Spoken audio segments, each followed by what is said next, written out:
ಕೊಲೆ ಆರೋಪಿ ದರ್ಶನ್ಗೆ ಈಗ ಮತ್ತಷ್ಟು ಟೆನ್ಷನ್ ಆಗಬಹುದಾದಂತ ಸಂದರ್ಭ. ದರ್ಶನ್ ಅವರಿಗೆ ಜೈಲ ಅಥವಾ ಬೇಲ್ ಮುಂದುವರಿಯುತ್ತಾ? ಒಂದು ವಾರದ ಬಳಿಕ ದರ್ಶನ್ ಜಾಮೀನು ಭವಿಷ್ಯ ನಿರ್ಧಾರ ಆಗುತ್ತೆ. ಆದೇಶವನ್ನ ಸದ್ಯ ಸುಪ್ರೀಂ ಕೋರ್ಟ್ ಕಾಯ್ದಿರಿಸಿದೆ. ಲಿಖಿತ ರೂಪದಲ್ಲಿ ತಮ್ಮ ವಾದ ಏನು ಅನ್ನುವಂತನ ಬರ್ತ್ಕೊಡ್ಬೇಕು ಅನ್ನುವಂತ ನಿಟ್ಟಿನಲ್ಲಿ ಸೂಚನೆಯನ್ನ ಕೊಟ್ಟಿದೆ. ಕನಿಷ್ಠ 3 ಪುಟಗಳಿರ್ಬೇಕಷ್ಟೇ, ಗರಿಷ್ಠ 3 ಪುಟಗಳು ಇರಬೇಕಷ್ಟೇ ಅನ್ನುವಂತ ಸೂಚನೆಯನ್ನ ಕೊಡಲಾಗಿದೆ.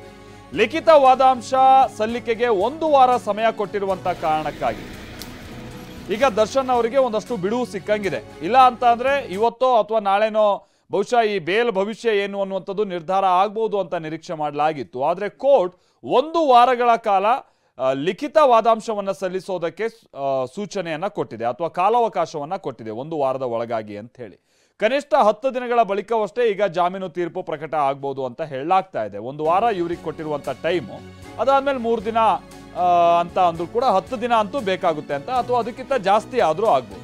ಸೊ ಇದು ದರ್ಶನ್ ಅಂಡ್ ಟೀಮ್ಗೆ ಸಹಜವಾಗಿ ತಲೆಬಿಸಿ ತಂದಿರುವಂತ ವಿಚಾರ.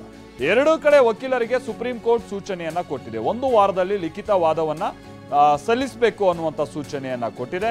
3 ಪುಟದ ಒಳಗಾಗಿ ಲಿಖಿತ ವಾದಾಂಶವನ್ನ ಸಲ್ಲಿಸಬೇಕು ಅಂತ. ಬಟ್ ಇವತ್ತು ವಿಚಾರ ಅಂತ ಅಂದ್ರೆ ಸುಪ್ರೀಂ ಕೋರ್ಟ್ ಒಂದು ವಿಚಾರವನ್ನ ಮೇಲಿನ ಮೇಲೆ ಮೊನ್ನೆಯಿಂದನೂ ನಾವು ನೋಡ್ತಾ ಇದ್ದೀವಿ. ನಮ್ಮ ರಾಜ್ಯದ ಹೈಕೋರ್ಟ್ ಕೊಟ್ಟಿದ್ದಂತ ತೀರ್ಪಿನ ವಿಚಾರವಾಗಿ ತೀವ್ರ ಅಸಮಾಧಾನವನ್ನ ವ್ಯಕ್ತಪಡಿಸಿರುವಂಥದ್ದು.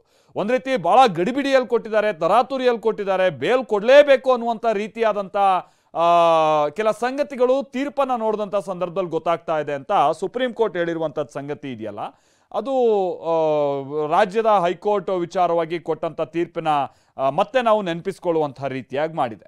ಸೊ ಅದಂತೂ ಬಹಳ ಕ್ಲಿಯರ್ ಆಗಿದೆ. ಸುಪ್ರೀಂ ಕೋರ್ಟ್ ರಾಜ್ಯ ಹೈಕೋರ್ಟ್ ಕೊಟ್ಟಿರುವಂಥ ತೀರ್ಪನ್ನ ಯಾವ ಗ್ರೌಂಡ್ಸ್ ಮೇಲೆ ಇವರು ಬೇಲನ್ನ ಕೊಟ್ಟರು ಅನ್ನುವಂಥ ವಿಚಾರವನ್ನ ಪ್ರಶ್ನೆ ಮಾಡಿದೆ. ಅದಕ್ಕೆ ತನ್ನ ಅಸಮಾಧಾನವನ್ನ ಮೇಲಿನ ಮೇಲೆ ವ್ಯಕ್ತಪಡಿಸಿದೆ. ಹಾಗಂತ ದರ್ಶನ್ ದೋಷಿ ಅಂತ ನಾವು ಇಲ್ಲಿ ಉಲ್ಲೇಖ ಮಾಡೋಕ್ಕಾಗಲ್ಲ. ಹಾಗಂತ ಹೈಕೋರ್ಟ್ ಕೊಟ್ಟಿರುವಂಥ ತೀರ್ಪನ್ನ ನಾವು ಒಪ್ಪೋದಕ್ಕೂ ಆಗಲ್ಲ ಅನ್ನುವಂಥದ್ದು ಹೇಳಿರೋದು. ಸುಪ್ರೀಂ ಕೋರ್ಟ್ ಮುಂದಿರುವಂಥ ದಾರಿ ಏನು, ಅಥವಾ ಸುಪ್ರೀಂ ಕೋರ್ಟ್ ಯಾವ ರೀತಿ ಅಂತ ತೀರ್ಪು ಕೊಡ್ಬೋದು, ಬಹುಶಃ ಬೇಲ್ ಕ್ಯಾನ್ಸಲ್ ಮಾಡಿ ಇಂತಿಷ್ಟು ಟೈಮ್ ಬೌಂಡ್ ಒಳಗೆ ಟ್ರಯಲ್ಸ್ ನಡಿಬೇಕು ಅನ್ನುವಂಥ ಸೂಚನೆಯನ್ನ ಕೊಡ್ಬೋದಾ, ಈ ರೀತಿಯ ಅಂತ ಕುತೂಹಲವನ್ನ ಹುಟ್ಟಿಸ್ತಾ ಇದೆ.